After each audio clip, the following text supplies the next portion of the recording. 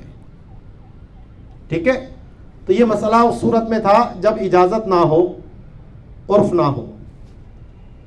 اور علت اس کی یہی ہے کہ امام صاحب کے نزدیک ملانے سے استہلاک ہو جاتا ہے، اور جو اس کا وہ مال ہوتا ہے اس کا حق اس پہ سے منقطع ہوتا ہے، اب وہ اس کی مثل لینے کا حقدار ہوتا ہے، اس عین سے اس کا حق ختم ہو جاتا ہے.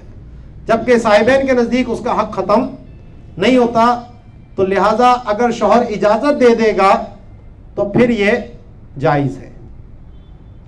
ولو بالعکس،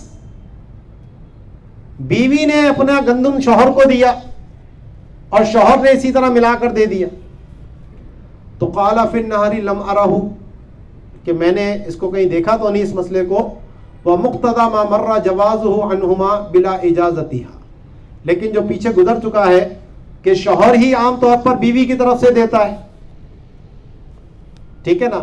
تو اب اگرچہ ملا بھی لے شوہر اور عرف نہ بھی ہو، اس پہ اجازت بھی نہ ہو، تو زیادہ سے زیادہ یہ ہوگا کہ شوہر نے اس کی طرف سے ادا کر دیا. بیوی نے دیا تھا لیکن شوہر نے اپنے مال سے ادا کر دیا تو وہ ادا ہو جائے گا.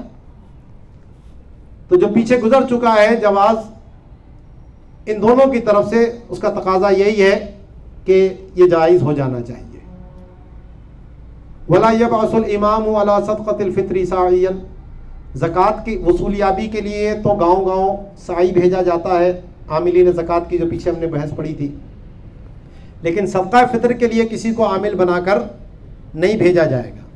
یعنی اگر لوگ خود آ کر جمع کرا رہے ہیں تو ظاہر ہے کہ پھر اس کو اس میں سے بطور اجرت کے کچھ بھی نہیں دیا جائے گا. لأنہ علیہ الصلوۃ والسلام لم یفعلہ، کیونکہ آپ علیہ الصلوۃ والسلام نے ایسا نہیں کیا. ابو ہریرہ کو مقرر کیا تھا رضی اللہ تعالیٰ عنہ، وہ مدینے میں ایک جگہ بیٹھ گئے تھے، لوگ خود ہی آ کر اپنے فطرے ان کو وہاں دے دیا کرتے تھے. تو مدارس میں جو عام طور پہ مساجد وغیرہ میں بھی لوگ جمع کرتے ہیں، مدرسوں میں جمع کرتے ہیں، تو اس کا طریقہ تو وہی ہوگا. ابھی آگے آ رہا ہے کہ اس کے مصارف وہی ہیں جو زکوٰۃ کے مصارف ہیں. تو بغیر ہیلہ شرعی کے نہ صدقہ فطر مسجد مدرسے میں ادا ہوگا، کیونکہ تملیک نہیں پائی جاتی. تو اس کے لیے بھی اسی طرح جیسے زکوٰۃ کا ہیلہ کیا جاتا ہے، اسی طریقے سے صدقہ فطر کا بھی ہیلہ کیا جائے گا. تو فرماتے ہیں وصدقۃ الفطر کالزکوٰۃ فی المصارف، کہ صدقہ فطر انہی لوگوں کو دیا جائے گا جن لوگوں کو زکوٰۃ دی جاتی ہے، سوائے عامل غنی کے. عامل کی نفی ہو گئی یہاں پر. باقی جو فقیر تھا، مسکین تھا، رقاب تھا، فی سبیل اللہ تھا، ٹھیک ہے، مؤلفہ قلوب تو ویسے ہی ساقط تھا اگر ان کو لیتے ہیں تو ٹھیک ہے. تو یہ سارے اسی طرح ہاشمی کو نہیں دے سکتے، زوجین ایک دوسرے کو نہیں دے سکتے، اپنے اصول اور فروع کو نہیں دے سکتے. تو جہاں زکوٰۃ دے سکتے ہیں وہیں صدقہ فطر دے سکتے ہیں، اور جس کو زکوٰۃ نہیں دے سکتے اس کو صدقہ فطر بھی نہیں دے سکتے. وفی کل حال الا فی جواز الدفع الی الذمی، یہ اختلاف پیچھے ہمارا گزر گیا کہ کیا ذمی کو زکوٰۃ کے علاوہ دیگر صدقات واجبہ دے سکتے ہیں یا نہیں. تو وہاں ہم نے مفتہ بھی قول کیا پڑھا تھا کہ نہیں دے سکتے. تو یہاں وہ اس جو غیر مفتہ بھی قول ہے اس کے مطابق انہوں نے یہ بات کہی ہے، مگر یہ کہ صدقہ فطر جو ہے وہ ذمی کو دے سکتے ہیں، لیکن یہ قول مفتہ بھی نہیں ہے. مفتہ بھی قول امام ابو یوسف کا ہے، اور وہی ظاہر و روایہ ہے کہ جتنے بھی صدقات واجبہ ہیں وہ کسی بھی غیر مسلم کو نہیں دے سکتے. وعدم سقوطها بہلاک المال وقد مر، اسی طرح زکوٰۃ میں اور صدقہ فطر میں ہم نے فرق پڑا تھا کہ اگر زکوٰۃ واجب ہونے کے بعد مال ہلاک ہو جائے تو زکوٰۃ ساقط ہو جاتی ہے، لیکن صدقہ فطر میں اگر مال ہلاک ہو جائے تو صدقہ فطر ساقط نہیں ہوتا. وہ قدرت ممکنہ اور قدرت میسرہ کی جو ہم نے کل بحث کی تھی. وَلَوْ دَفَعَ صدقۃ فطرہ الی زوجۃ عبدہ جازا، اپنے غلام کی بیوی کو صدقہ فطر دے دیا. اپنے غلام کو تو نہیں دے سکتا، لیکن اس کی بیوی اس کی غلام نہیں ہے، اس کی لونڈیا نہیں ہے، کسی اور کی ہے وہ، تو اس کو وہ دے سکتا ہے. وَإِنْ كَانَتْ نَفْقَتُهَا عَلَيْهِ، مگر اگرچہ اس کا نفقہ غلام پر آئے گا، اور غلام پر آنے کا مطلب اعاقہ پر آئے گا، بیوی کا نفقہ تو دینا ہے. عمدۃ الفتاوی للشہید، خاتمہ آخری مسئلہ ہمارا یہ اس باب کا ہے کہ واجبات الاسلامی سبعۃ.